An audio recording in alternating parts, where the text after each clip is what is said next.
갈라디아서 3장 6절에서 8절 말씀은 교독합니다. 아브라함이 하나님을 믿음에 그것을 그에게 의로 정하셨다 함과 같으니라. 그런즉 믿음으로 말미암은 자는 아브라함의 자손인 줄 알지어다. 또 하나님이 이방을 믿음으로 말미암아 의로 정하실 것을 성경이 미리 알고 먼저 아브라함에게 복음을 전하되 모든 이방이 너로 말미암아 복을 받으리라 하였느니라. 믿음으로 말미암은 자는 믿음이 있는 아브라함과 함께 복을 받느니라. 아멘. 오늘은 고난주간을 시작하는 날인데 오늘 제가 이 말씀을 통해서 이번 주하고 부활절 끝나고 다음 주에까지 두 번에 걸쳐서 여러분에게 말씀을 드리려고 합니다.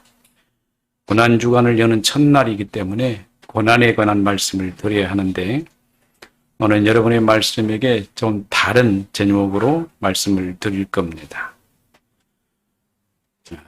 오늘과 같이 하나님 말씀이 외면당하고 있는 현실을 직시하면 그 원인이 무엇이며 또한 세상은 왜 이처럼 하나님 말씀과는 전혀 다른 방향으로 치닫고 있는지에 관하여 말씀을 드릴 겁니다. 오늘 말씀은 다소 이해하기가 좀 어려운 점들이 있습니다. 그것은 지금 현 세상의 변화의 세태에 대한 분석적 사고에서 표현된 말씀이기 때문입니다. 주님께서 이 세상에 계실 때 세상은 소달구지에 흙으로 구워진 그릇에 밥을 먹고 각종 나무 연장에 또는 굵고 두툼한 세마포를 걸친 그야말로 문명이 발전하지 않는 세상이었습니다. 사람들이 걸쳐 입은 옷만 봐도 그렇습니다. 오늘과 같이 작고 가느다란 폴리에스터 실에 옷을 만들어 입는 일이란 그때 당시에는 상상할 수 없는 시대였습니다. 어쩌면 그들이 입는 옷은 오늘 우리가 보기에는 거적을 뒤집어 쓴 현상이라고 할까요? 그렇게 두툼하고 두툼한 실로 만들어진 옷을 입고 살았으니 그들은 얼마나 불편했겠습니까? 그래도 중국이나 이쪽 먼 곳에서 실크가 개발돼서 부드러운 옷을 입은 사람들도 있었습니다. 간혹. 이런 문화적 환경에서 예수님이 오셨습니다. 가난한 삶을 사셨기 때문에 예수님께서 좋은 옷을 걸쳐 입으셨으리라고는 전혀 우리는 상상할 수 없습니다.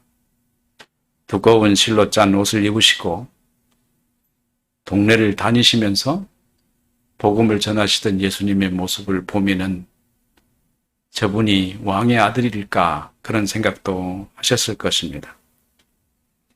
이런 문화적 환경에 예수님이 오셨습니다.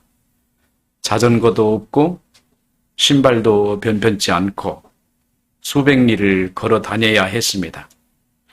오늘날 사람으로 그때를 살라고 하면은 아마 하루도 못 살아서 몸살이 나고 찢어지고 상처가 나서 한 달도 못 살고 죽고 말았을 것입니다. 예수님 시대에 비해 오늘 우리의 모습은 사람이 아니라 뼈가 없는 낙지와 문어와 같은 존재의 형태처럼 생각됩니다. 문명의 발달은 사람을 정말로 연약한 존재로 변화시키고 만 것입니다. 다윈의 종의 기원에서 말하는 자연 선택설이 이해가 되기도 하지만 자연과 인간의 삶의 형태는 일치하지 않기 때문에 또한 같다고 말할 수도 없는 것입니다. 왜냐고요?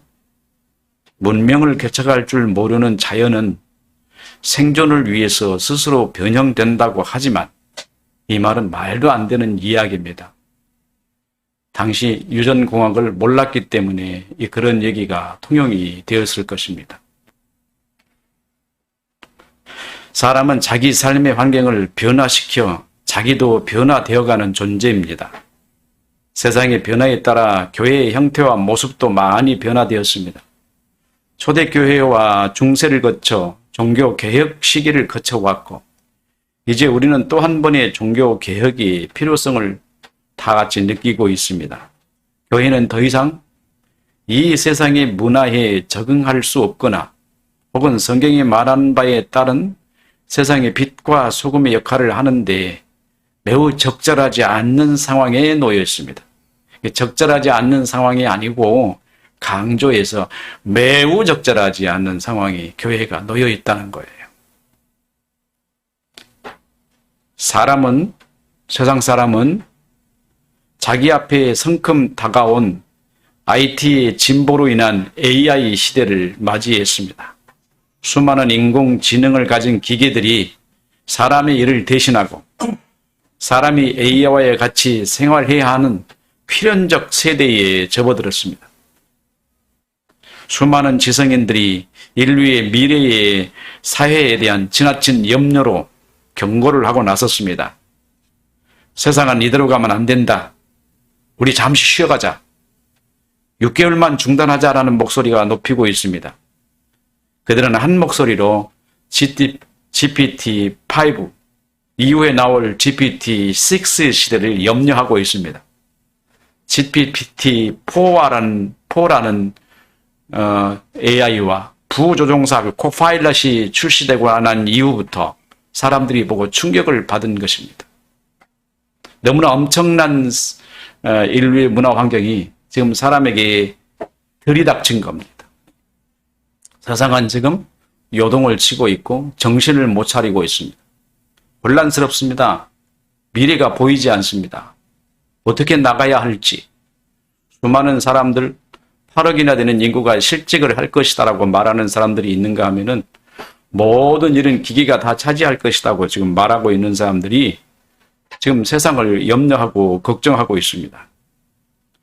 지금 세상은 위험한 상황에 이르렀다고 경고장을 날리고 있는 상황입니다. 너무나도 아이러니한 상황입니다.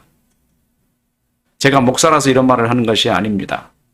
이 세상에서 그리스도인이 그리스도인의 위치를 완전히 상실해버린 상황에 처하고 말았다는 명확한 사실을 우리는 세상을 통해서 보고 있는 겁니다. 창세기 1장 26절에 보면 하나님이 뭐라고 하셨습니까? 사람을 지으시고 하나님의 형상대로 지으셨습니다. 그리고 세상의 모든 것들을 다스리라라고 말씀하셨는데 지금은 하나님의 백성인 그리스도인이 세상을 다스리는 것이 아니라 지금 세상의 백성들이 일어나서 세상을 끌고 가는데 그리스도인들은 아무 말도 못하고 유구무원입니다. 입이 있으나 말을 못하고 있으니 그리스도인들은 완전히 자기 위치를 상실해버린 상황에 처해 있다고 지금 우리가 보고 있는 거 아니겠습니까? 교회는 혹시나 문민하고 부정하고 더럽고 추한 모습을 보이고 온갖 추태를 일삼고 있습니다. 상상할 수 없는 이단들이 등장하여 자신이 그리스도의 제자이거나 혹은 그리스도라고 주장하고 상상할 수 없는 일들을 저지르고 있습니다. 교회의 지도자라고 선택받은 주님의 종들 중에 어느 누가 이 세상이 나아가는 방향을 돌이키기 위해서 목소리를 내는 사람이 볼 수 있습니까? 설령 목소리를 낸다고 가정해 봅시다. 세상은 그의 목소리를 조금도 귀를 기울이지 않고 있습니다. 다시 말하면 세상은 교회로부터 희망을 완전히 버렸다는 거예요. 세상은 더 이상 교회에 하는 말에 귀를 기울이지 않았습니다. 교회로부터의 평안을 얻으려고 하지도 않습니다. 세상은 교회를 조금도 신뢰하지 않고 있다는 것입니다.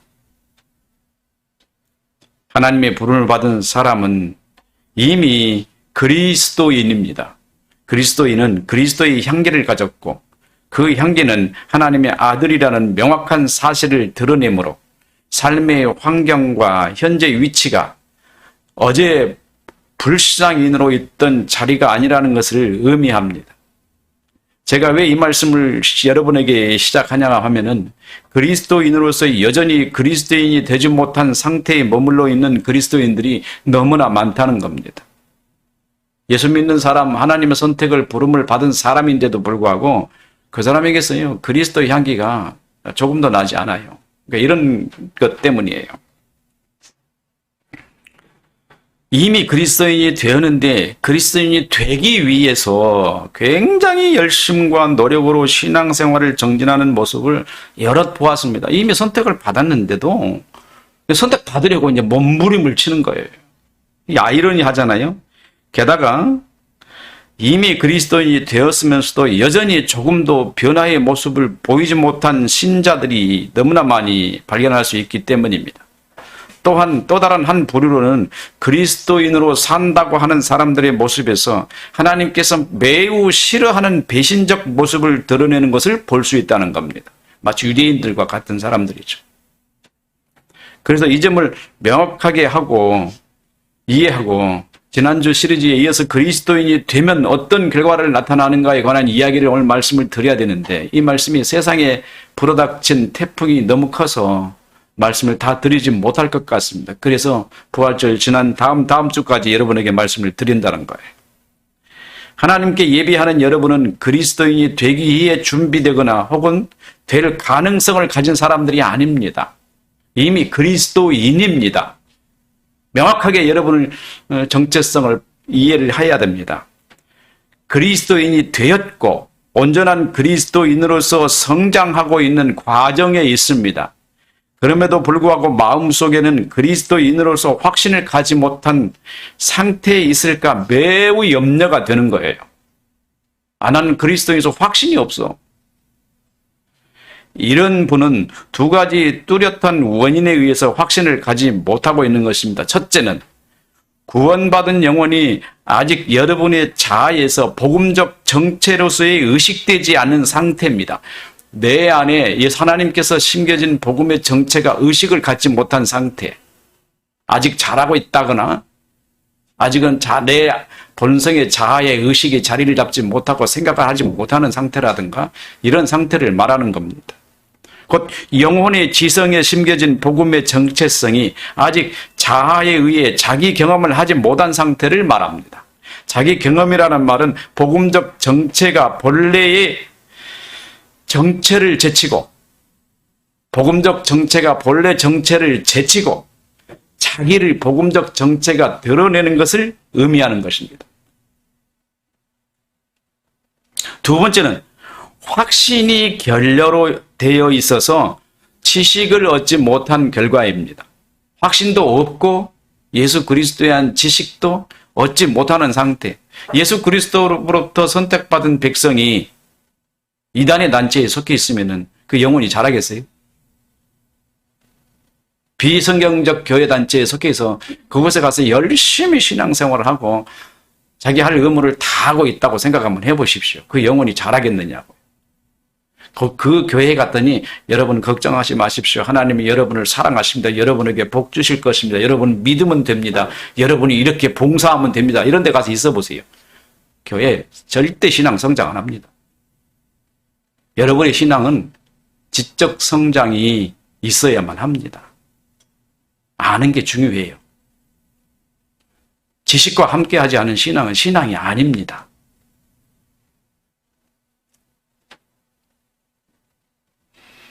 이 말은 그리스도인이 되었다는 확신이 없기 때문에 그리스도인이 되려고 하는 사람들, 그런 마음이 지배적인 의식을 갖는 상태를 말하는 겁니다. 만약 예수를 믿게 된 동기가 복음으로 말미암았고 그 복음이 충분히 이해되고 구원에 대한 갈망을 가진 상태라면 이미 구원받은 사람으로서 복음의 정체성의 씨앗이 심겨졌기 때문에 나타나는 반응을, 믿음을 드러내는 것입니다. 이게 믿음의 반응인 거예요. 그 안에 정체성이 드러내는 반응. 사람이 복음에 대해 마음을 여는 과정에는 두 종류가 있습니다. 하나는 군중 심리에 이끌려가는 인간적 감정입니다. 저 사람이 예수를 믿는단 말이야. 예수 믿고 나니까 보니까 삶이 달라졌어. 사람이 바뀌었네. 나도 그렇게 믿고 싶어. 이렇게 궁중, 옆 사람이 믿으니까 나도 믿고 수많은 사람들이 예수 믿는 감각적 경험을 하기 때문에 나도 그곳에 들어가면 예수를 믿을 수 있을 것 같은 이런 생각을 가진 군중 심리에 이끌려가는 사람들. 이런 사람들 굉장히 많아요. 하나님의 지으심으로 존재하게 된 사람의 본성이 하나님의 말씀에 대한 의존적 존재입니다. 하나님 말씀에 대한 의존적 존재가 사람이라는 거예요. 그런데 사람이 타락함으로 인하여 하나님의 말씀을 의존하는 방식을 완전히 잃어버렸습니다. 그래서 이 세상에 태어난 사람들은 모두 다 하나님을 의존하는 의식이 없습니다. 그럼에도 한 가지 남아있는 것이 있는데 그것은 하나님을 의존하지 않아도 뭔가 의존해야 된다는 의존 의식이 있어요. 이 의존 의식을 보고 사람들은 뭐라고 말하냐면 종교성이다 이렇게 말해요. 그러면 왜 이런 의식이 일어나는가? 왜 사람이 하나님을 의존하려는 의식이 일어나는가? 그것은 사람이라는 존재는 지식에 의해 존재하도록 지음을 받았습니다. 그런데 자기 안에 지식이 전무합니다. 아무것도 없어요, 사람이. 이 지식은 외부로부터 감각했거나 경험했을 때 자기 안에서 자기가 스스로 생성할 수밖에 없습니다. 그러다 보니 자기가 생성하여 가진 지식의 범위 이상을 보거나 생각하거나 이해할 수 없는 존재가 되어버렸습니다. 그러잖아요. 사람은 자기가 알고 있는 세계 이 범위를 벗어날 수가 없어요. 곧 사람의 삶의 환경은 자기가 알고 있는 자기 안에 있는 자기 지식의 세계인 것입니다. 보수주의자하고요, 진보주의자하고 다른 이유가 뭔지 아세요? 지식이 달라서 그래요. 그 사람 속에 들어있는 지식이 달라서.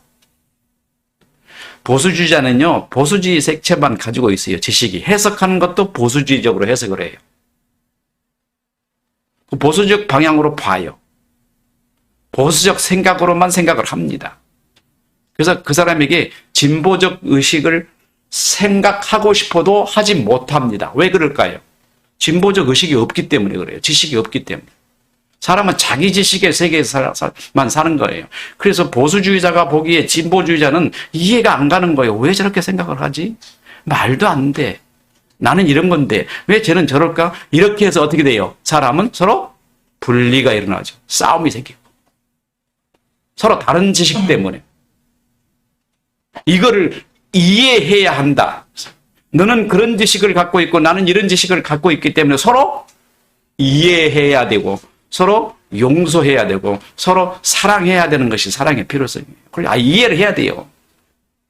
두 부부가 있잖아요. 한 부부가. 하나는 보수주의자고 하나는 진보주의자예요. 집안에서 평탄하겠어요? 만약에 서로 이해 안 하면 평생 싸웁니다. 이 부부. 평생 집안에 밥그릇도 날아가고 집안에 뭔 온통 일이 다 일어날 거예요. 가구도 다 깨부실 거고. 그렇게 싸우고도 그 다음 날에는 또 부부로 살아요. 근데 그게 부부인가요? 그냥 사는 거지. 그 가운데 사랑이 있어야 돼요. 사랑이. 그래도 조금이라도 사랑이 있기 때문에 그 두 부부가 사는데 서로를 이해하는 사랑이 필요합니다. 그러려면 어떻게 해야 되겠어요? 한 사람이 한 사람에게 보수적 지식을 가르쳐주고 받아들이게 하고 한 사람이 진보적 지식을 가르쳐주고 받아들이게 하는 거예요. 서로가 서로를 받아들이는 겁니다. 그럼 어떻게 돼요? 온전한 사람이 되어가겠죠. 그래도 세상으로 볼 때는 온전한 사람이에요. 하나님께서 사람을 이렇게 지으시지 않았습니다. 그 보수적 생각만 갖고 진보적 생각만 갖도록 짓지 않았어요. 하나님은. 어떻게 지으셨어요? 창세기 1장 26절에 보듯이 사람을 하나님의 형상으로 지으셨고 경험하는 모든 세상에 대한 이해를 하나님의 형상이 조명해 주는 일종의 인공지능의 데이터와 같은 것이 주어졌던 겁니다. 인공지능의 데이터요. 지금 챗GPT의 챗GPT4가 가지고 있는 데이터는요. 그 데이터 수가 몇 개인 줄 아세요? 몇백 조개라고 그래요. 진짜 이해가 안 가요. 그 엄청나게 많은 데이터를 가지고 분석을 해서 사람들에게 대답을 한다 그러니까 이야 어마어마하다. 하나님의 형상은 그보다 더 많죠. 하나님의 형상은 세상의 모든 것을 다 이해하게 하셨기 때문에. 만약에 여러분이 타락하지 않고 여러분에게 하나님의 형상이 그대로 있었다면요, 거짓이 존재할 수가 없어요, 이 세상에. 진리의 세계만 있게 되기 때문에요. 모르는 것이 없는 겁니다. 모든 걸 다 알게 된단 말이에요. 왜냐하면 하나님의 형상이 다 조명해 주기 때문에. 근데 그거를 잃어버리고 난 인간의 이 비참함이 얼마나 슬픕니까? 창세기 1장 26절에 보듯이 하나님의 형상으로 지었는데 그 형상을 사람은 외면해버렸단 말이에요. 사람이 교만하여 타락함으로 인하여 이 데이터가 있는 신적 의상의 옷을 벗어던진 결과 아무것도 모르는 무지한 상태로 전락했기 때문에 모든 사람은 자기 중심의 편향성을 가질 수밖에 없었던 겁니다. 왜 그럴까요? 저 사람은 저런 얘기 하는데 내 속에는 저 사람이 말하는 지식이 없어요. 그러니까 그 사람이 말하는 말을 이해할 수 있어요, 없어요? 못 하잖아요. 그래서 내 생각대로 판단을 합니다. 이걸 보고 편향성이라고 그래요. 자기 생각대로 판단하는 거. 그 사람은 편향성을 미워할 필요가 하나도 없어요. 왜냐하면 그 사람이 가지고 있는 지식의 한계가 그거예요. 모두를 이해할 수 있게 되죠. 이거를 알면은.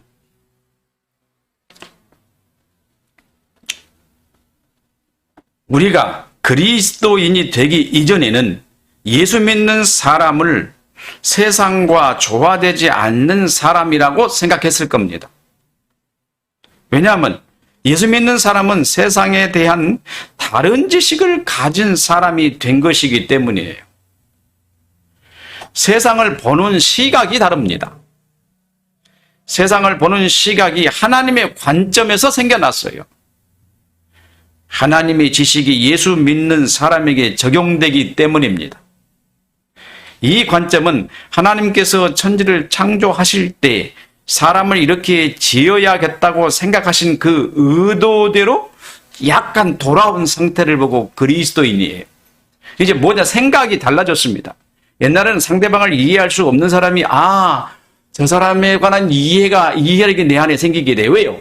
저 사람이 하나님의 형상을 잃어버렸구나. 그래서 저 사람은 저렇게 생각하고 있는구나. 이렇게요. 이해폭이 생기는 거예요. 조금 돌아온 사람이 그리스도인이에요. 뭔가를 좀 이해할 줄 아는 사람, 생각의 폭이 넓어진 사람, 겸손한 사람이 되죠. 왜냐하면 모든 사람을 다 이해할 수 있게 되니까. 그러므로 하나님의 지식이 그 사람의 관점에, 그 사람이 보고 있는 관점에 영향을 끼쳤고, 사람은 하나님의 지식에 의하여 자기 관점을 가지게 된 것입니다. 하나님의 지식에 의해서 자기 관점을 가진 거예요. 하나님이 보는 대로 세상을 볼 수 있는 사람이 조금 된 거 아닙니까? 이런 사람들이 그리스도인 아니겠어요? 그러니까 이게 점차 지식을 배워감으로, 성장해감으로 모든 세상의 모든 것을 하나님의 관점으로 볼 수 있는 사람이 돼야 되지 않겠습니까? 제가 왜 이렇게 사람에 관한 중요한 얘기를 여러분에게 말씀을 드린 줄 아세요? 뒤에 보십시다. 예수를 믿는다고 하는데 그 추구하는 관점이 하나님의 관점에서 많이 벗어나 있습니다. 그래서 세상이 예수 믿는 사람을 지극히 이기적이며 종교적이며 과학 세계와 전혀 맞지 않는 사람이라고 판단하고 멀리하게 된 겁니다. 그래서 과학과 교회는요 완전히 다릅니다. 이 적대관계예요. 왜 그럴까? 말도 안 되는 얘기가 지금 일어나고 있는 겁니다. 그리스도인들이라면 그걸 다 포용을 해야 되는데 포용을 못하는 거예요. 그래서 교회에서 공공연하게 세상의 컴퓨터나 AI 이런 것들은 다 적으로 몰아붙여요. 저게 마귀 자식이라고 막 몰아붙입니다. 이해가 안 가는 거예요. 그게 마귀 자식인 건 사실이에요. 나 자신부터가 마귀 자식이기 때문에. 그렇게 몰아붙이는 언어를 사용하면 안 되는 거예요. 그걸 보고 편향성이라고 한다는 말이에요. 그래서 교회는 그거를 이해를 해야 돼요. 왜냐하면 저희들이 하나님을 모르기 때문에 저렇게 세상을 나아간다라고 생각을 해야 될 거 아니겠어요? 그렇게 받아들여야 되지 않겠습니까? 그리고 그 사람들이 이해해야 되지 않겠어요? 그리고 그렇게 하면 안 된다는 것을 명확하게 지적할 수 있는 사람이 돼야 되지 않겠습니까? 과학이 어디로 가야 할 것인가? 그들은, 세상 사람들은 예수 믿는다고 말하는 사람이 어떤 경향성을 가졌는지 보고 싶었으나 자기들이 더 미개한 의식을 가진 사람이라고 판단하고 배척하기 시작한 것입니다. 그래서 구별하기를 기독교를 종교를 비이성적 집단이라고 폄훼하기 시작했어요. 세상의 상아탑인 대학에서조차 교회는 기독교는 관심 밖의 사람들로 치부하기에 이른 것입니다. 오늘 우리는 주님께서 십자가에 죽으시기 이전의 고난의 날을 생각하면서 주님의 고난을 기억해야만 마땅하지만은 우리가 주님의 고난의 의미로부터 얼마나 많이 어긋난 길을 갔으며 주님의 고난에 동참하는 의식을 가질 만한 자격이 있는지 우리 스스로 한번 살펴봐야 합니다. 그리고 부끄러워해야 합니다. 교회가 정말 주님 앞에 얼굴 들고 나설 수 없을 만큼 추악한 형태로 변해버렸어요. 추악하다고 해서 사람을 잡아먹고 뭐 죄를 범하고 이런 게 아니에요. 교회가 말하는 사상하고 전혀 다른 사상 상태로 인간적 중심의 사고로 수많은 사람들을 모아놓고 거기에 잘못된 복음을 가르치고 있다는 거예요. 정말 어떻게 속이 터질지 얘기죠.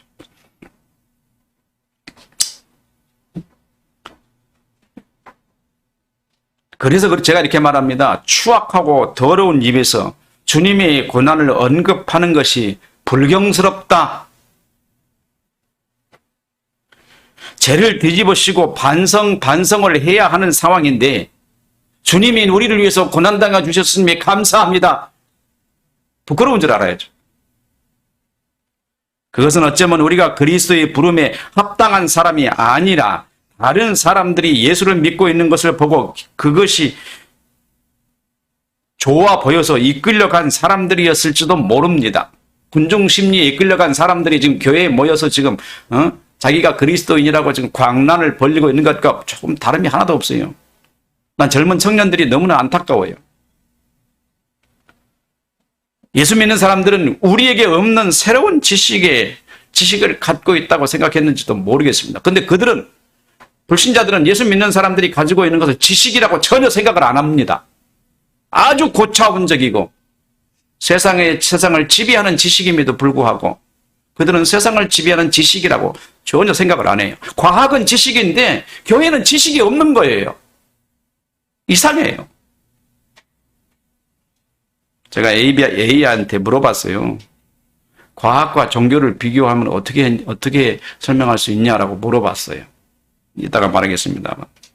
사람이 구원을 얻는 것은 두 번째 원인으로 앞에서 뭐라 그랬어요? 군중 심리에 이끌려가서 나도 그리스도인이 되겠다고 그런 얘기를 했잖아요. 두 번째로 하나님의 성령께서 강권적으로 구원을 적용시킨 거예요. 사람에게 적용시켜요.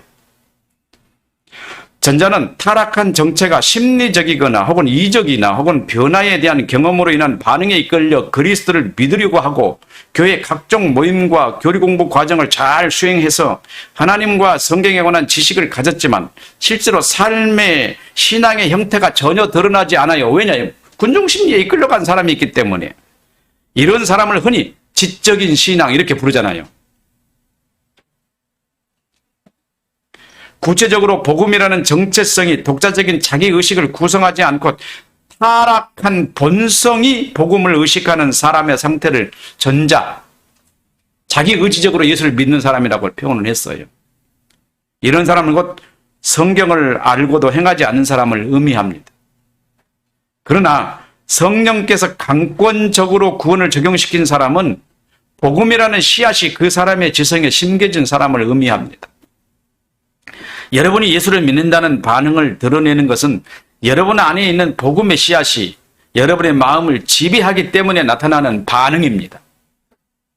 일단 복음은 본질이 하나님의 말씀입니다. 하나님의 말씀은 생명력이 있어서 반드시 그 실행의 결과를 드러내 보입니다.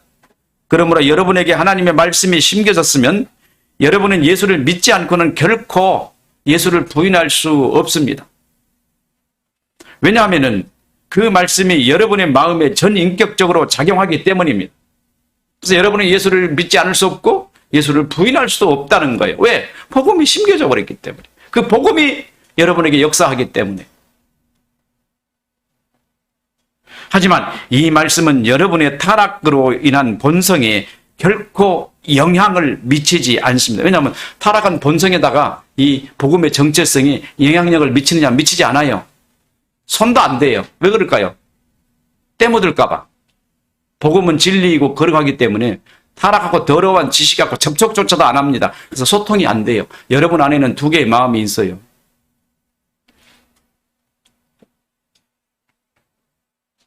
또한 복음의 정체성은 여러분의 본성과 복음의 성질이 완전히 다릅니다. 본성은 실제로 왜곡이나 거짓된 지식이고 복음의 정체성은 진리이기 때문입니다.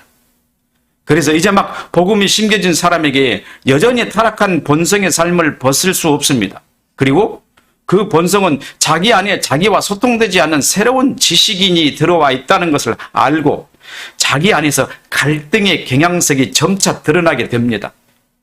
그래서 예수 안 믿다가 전도를 받아서 예수를 믿게 되세요. 복음이 내 안에 들어와서 예수를 믿게 되세요. 물론 그 사람은 자기 안에 복음이 들어왔다는 걸 모르는데 예수를 믿게 됐다는 말이에요. 그럼 그 사람 속에 갈등이 생겨나기 시작해요. 복음이 역사해서 이렇게 해야 되나 이렇게 해야 되나. 본성이 세상에 나갔을 때 이 본성을 가지고 세상에 나가면요. 타락된 그 복음의 정체성을 가지고 세상에 나가면은 친구와 만났는데 극명하게 관계가 구별되기 시작합니다. 본성은 갈등을 피할 수 없는 혼란을 경험합니다. 왜 그럴까요? 내 타락된 본성은 그 사람과 코드가 맞아요, 안 맞아요? 맞잖아요. 그래서 이 얘기가 잘 되는데 내 그 복음의 정체성이 드러나가지고 그 본성이 하는 일을 자꾸 막으려고 그래요. 그래서 갈등이 일어나기 시작합니다. 예수를 믿고 세상에 나가면은 내 안에 일어난 갈등을 감당할 수 없을 정도로 심하게 요동칩니다. 곧 본성으로 친구들이나 이웃과 만나게 되면 지적 코드가 아주 잘 맞습니다. 왜냐하면 생각하는 코드가 같기 때문이에요. 아까 얘기했죠. 보수와 진보의 이야기를 했잖아요. 이 코드가 같아야 서로 소통이 되는 겁니다. 그런데 자기 안에 새로 심겨진 복음의 코드가 자기의 자아의 모습을 드러내려고 합니다. 자기를 드러내려고 해요. 지식이 심겨졌으니까. 그 지식이 드러내려고 한단 말이에요. 이 두 개의 의식이 서로 자기 자아를 점유하려는 내적인 충돌과 갈등으로 인해 의식은 혼란을 겪게 됩니다. 이것이냐 저것이냐 뒤죽박죽이 되는 상황에 이르게 될 겁니다. 이로 인하여 세상과 나는 구별이라는 피할 수 없는 길을 가게 됩니다. 그걸 인식하게 돼요. 복음의 정체성이 내 안에 오면 내 자아가 그걸 인식하고 세상과 나는 달라라는 그런 생각을 하기 시작하는 거예요. 하지만 자기 의지로 예수를 믿는 사람은 전혀 이런 감정이 없습니다. 왜 그럴까요? 타락된 본성으로 예수를 믿고 있기 때문에 코드가 세상과 코드가 같잖아요. 그래서 거짓된 코드로 예수를 믿기 때문에 갈등이 있겠어요, 없겠어요? 하나도 없죠. 그래서 세상이 하는 대로 다 하는 거예요. 이런 개념을 가지고 교회를 들여다봤더니 올바르게 믿는 사람이 별로 없더라는 거예요. 슬픈 일 아닙니까?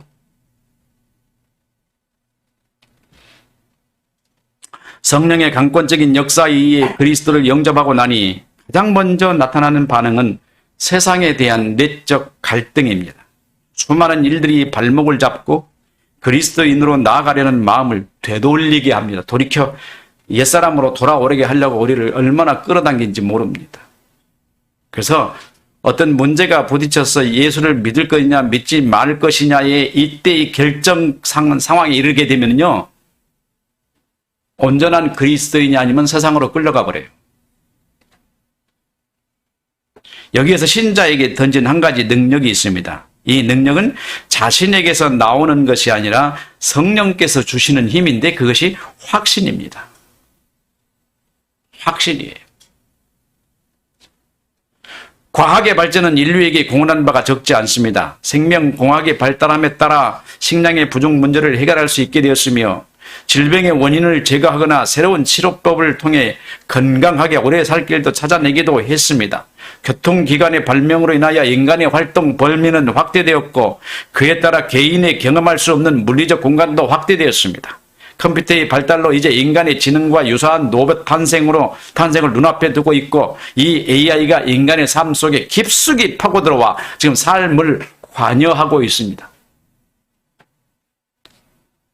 지금은 여러분들은 괜찮은데요. 앞으로 20년 후 한번 보십시오. 여러분들을. 아마 노인들은 그냥 세상을 다 내려놓으면 살 수 있고, 안 그러면 못 살아요. 그런 시대가 옵니다. 굉장히 지금 세상은 초스피드로 달려가는 문화혁명의 시대가 아니고요. 하루가 다르게 혁명이 일어나는 시대예요. 이처럼 많은 편익에도 과학 기술의 발달에 따라 나타나는 문제 또한 많습니다. 새로이 등장한 대량살상 무기에는 전 인류의 삶을 순식간에 파괴할 수 있는 잠재적 위험이 내재되어 있고, 자연 정복과 이에 대한 대상으로 보는 가치관이 확산됨에 따라 인간의 자연의 조화는 위협을 받고 있습니다. 인간이 자연과 살 수 없는 상태가 되어버렸어요. 완전히 자연과 지금 동떨어진 상태가 되지 않았나요? 개인 사생활은 거의 비교할 수 없을 정도로 정교한 기계에 의해 침해될 수 있으며, 자신의 인권은 침해당한다는 사실을 인지하지 못한 채 심각하게 인권은 침해당하고 있습니다. 과학의 진보는 인류가 궁금해하는 문제들을 해결하는 수많은 실마리들을 제공해 주는 것은 사실입니다. 하지만 종교에 있어서 만족할 만한 답변을 제공하지 못하고 오히려 비종교적인 방향으로 사람을 끌고 갑니다. 이 무슨 말을 할까요? 하나님을 믿는 것을 종교라고 말할게요. 여기서 그냥 하나님을 믿는 사람들에게 과학이 도움을 주려는 것이 아니라 하나님을 믿지 못하게 하는 방향으로 과학이 끌고 가고 있다는 거예요. 왜냐하면 과학은 논리를 기반으로 하는 종교입니다. 과학이 뭐라고요? 논리를 기반으로 하는 종교나 마찬가지예요. 그러나 종교는 하나님의 증거를 기반으로 하는 사실적 증언에 기초하는 종교입니다. 종교는 하나님의 말씀을 기반으로 하는 사실적 증언이에요. 이 말을 잘 알아들어야 돼요. 하나님의 말씀이 거짓을 말하는 게 아니고 사실적 증언에 기초한 종교란 말이에요. 종교가. 이 종교가 아닌 건 다른 건 종교가 아닙니다. 그거는 무속이지요. 예수 믿으면 잘 됩니다. 여러분 예수 믿고 복 받으세요. 종교가 아니에요. 무속이지. 잘 알으셔야 돼요. 종교와 무속을 잘 이해를 못하고 있어요. 기독교는 얼마나 지식적인 종교인지 몰라요. 철저한 지식에 근거한 종교예요. 하나님의 말씀에 근거한 종교이기 때문에 하나님의 말씀하신 것을 중심으로 하고 교회가 생겨난 거란 말이에요. 그 말씀을 떠나서는 교회가 존재하지 않은 겁니다. 그게 지식적 종교라는 말이에요. 근데 AI는 종교를 뭐라고 설명하느냐? 종교를 믿음에 기반한다 그렇게 돼 있어요. 그렇게 말을 해요. 여러분 AI에게 물어보세요. 과학과 종교를 한번 비교해줘 그러면은 과학은 논리를 기반으로 하지만은 종교는 믿음을 기반으로 하는 거다 이렇게 말해요. 그런데 우리는 여태까지 교회에서 이런 말을 많이 듣지 않았나요? 저는 다르게 얘기해요. 그게 아니니까. 믿음이라는 게 두 가지 요소가 있기 때문에 하나로 딱 단정지어서 말할 수 없어요. 믿음은 첫째가 하나가 사람이 앞에서도 얘기했죠. 군중 심리에 이끌려가서 자기도 남이 믿으니까 자기 의지적으로 믿는 거 있고, 하나는 성령의 강권적인 역사에 믿는 믿음이 있어요. 두 개의 믿음이 있어요. 그래서 종교는 믿음을 기반으로 한다 말하면 반은 틀리고 반은 맞아요. 그래서 그렇게 말할 수 없는 겁니다. 종교는 하나님의 증거를 기반으로 하는 사실적 증언에 기초한 말씀을 기반으로 한다. 이렇게 말해야 돼요. 실제로 옛날이나 오늘이나 사람에게 필요한 확신은 자연이나 혹은 종교적이냐라는 관점에서 확인할 수 있습니다. 확신, 자연적이냐 아니면 종교적이냐. 그 확신이 뭐라고 그랬어요? 사람에게 확신의 능력은 어디서 나타나느냐? 옛날에는 자연에서 나타난다고 할 때는 무슨 말이냐면 사실에 기반한 것이다 이런 뜻이에요. 그래서 그게 오늘날 과학적으로 흘러온 겁니다. 그래서 자연적 사실에 기반한 확신과 종교적 사실에 기반한 확신이 두 가지 확신이 있다는 거예요. 확신은 좀 너무 어려워서 그죠? 많이 어렵죠? 이 세상에 존재하기 시작한 때부터 인류에게는 사실에 대한 두 가지 분명한 확신, 하나는 사람의 관찰을 통한 합리적인 신뢰이고 다른 하나는 하나님이 증거하신 말씀을 사실로 받아들이는 신뢰입니다. 이것이 과학과 종교로 나눠졌고 합리적인 신뢰는 만져보고 눈으로 확인하고 사실로 받아들이는 것을 이걸 과학으로 발전돼 간 겁니다. 어떻게 했어요? 자연적인 것은 만져보는 거예요. 그리고 눈으로 보고 그걸 사실로 확인하는 것을 뭐라고 그래요? 그걸 확신이라고 그랬어요. 여기서 오는 확신.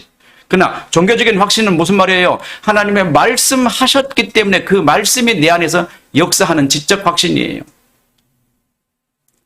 그러면 사람에게서 두 개의 사실을 바탕으로 우선적으로 신뢰하는 것은 어느 것일까요?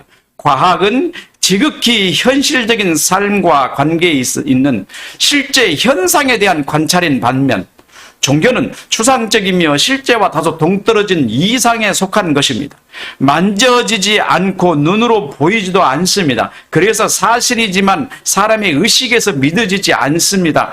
바로 이런 이유 때문에 수많은 젊은이들이 교회를 떠나버렸어요. 이것 때문에 교회를 떠나는 거예요.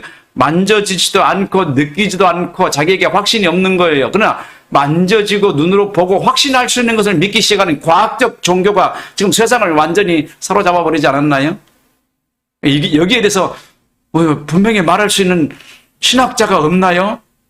신학 과학을 그냥 마귀 자식이라고 치부할 것이 아니라 이것이 왜 그렇게 된지 영향을 원인에 대해서 분명히 말할 수 있는 사람이 교회 안에 태어나야 되지 않겠습니까? 하나님께서는 사람의 마음에 믿을 수 있도록 복음의 정체성을 심어버리셨어요. 그리고 믿게 합니다. 어디에 성경에 그런 말이 있습니까? 에스겔서 36장 26, 27절에 이 말이 분명히 있어 있습니다. 맑은 물로 너희에게 뿌려서 너희를 정결하게 하되 곧 너희 모든 더러운 것에서와 모든 우상 숭배에서 너희를 정결하게 할 것이며 새 영을 너희 속에 두어 새 마음을 너희에게 주되 너희 육신에서 굳은 마음을 제거하고 부드러운 마음을 줄 것이며 내 영을 너희 속에 두어 너희로 내 율례를 지키라고 아니고 행하게 하리니 이렇게 되어 있어요. 율례를 마음속에 두어서 그 율례대로 행하게 한다. 이게 기독교입니다. 이게 기독교예요. 하나님은 그렇게 하시겠다고 하신 거예요. 요즘 젊은이들이 교회를 떠나고 종교를 멀리하는 이유가 무엇입니까? 게다가 교회에 출석하는 청년들의 사고가 종교적이라기보다는 여기서 말하는 종교적은 하나님의 말씀을 근거로 한 종교예요. 그 종교적이라기보다는 마음의 위안을 얻거나 혹은 외로움을 달래고 사회에서 같은 생각을 가진 사람과 소통하는 것에 더 관심을 가진 신앙인으로 교회에 출석하는 것이 아닙니까? 답은 그들의 지성에 복음이 심겨져 있지 않는 것입니다. 교회에 나와서 예배를 드리긴 드리는데 그들의 지성에 복음이 안 심겨졌어요. 근데 그들이 지금 환상을 쫓고 있는 겁니다. 너무나 안타까워요.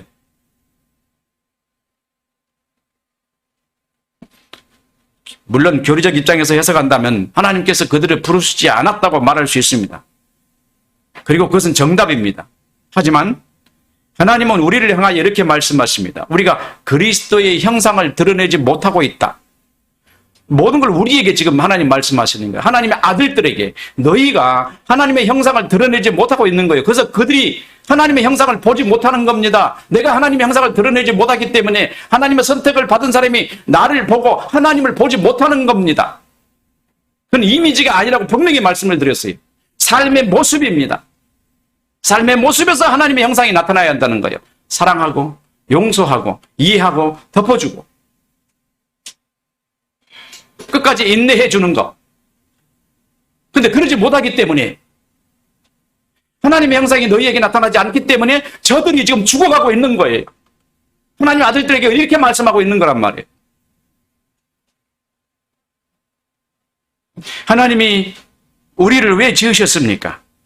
하나님 나라를 세우고 하나님과 함께 거하시며 하나님과 즐거워하는 것을 원하지 않습니까? 하나님 나라에는 어떤 사람이 들어갑니까? 시편 51편 15편에 여호와여 주의 장막에 머무를 자 누구며 주의 성산에 사는 자 누구오니까? 정직하게 행하며 공의를 실천하며 그 마음의 진실을 말하며 그의 혀로 남의 허물을 하지 않고 그 의사에 악을 행하지 아니하며 그의 이웃을 비방하지 아니하며 그의 눈은 망령된 자를 멸시하며 여호와를 두려워하는 자를 존대하며 그의 마음에 서운한 것은 해로울지라도 변치 아니하며 이 자를 받으려고 돈을 꾸지 아니하며 뇌물을 받고 무지한 자를 해치 아니한 자니 이런 일을 행하는 자는 영원히 흔들리지 아니하리라. 하나님의 형상을 드러내지 못하는 그리스도인들이 지금 교회 세상에 가득 차 있기 때문에 AI가 세상을 지금 끌고 가도 한마디도 못하는 겁니다. 그리스도인들이 자기의 모습을 드러내지 못하고 있는 거예요. 저는 여러분이 오늘 말씀을 마치면서 정말로 비록 작은 수이지만 여러분들에게 하나님의 형상에 드러나는 그리스도인 되기를 바랍니다.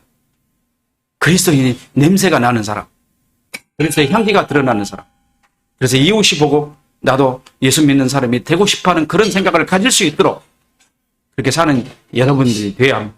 언행, 말과 행동에서 말을 하나님이 우리에게 주시는 말을 하고 행동은 주님이 사는 것 같이 사는 그런 삶을 사는 여러분들이 되시기를 주님의 이름으로 축원합니다. 기도하십시다. 자비로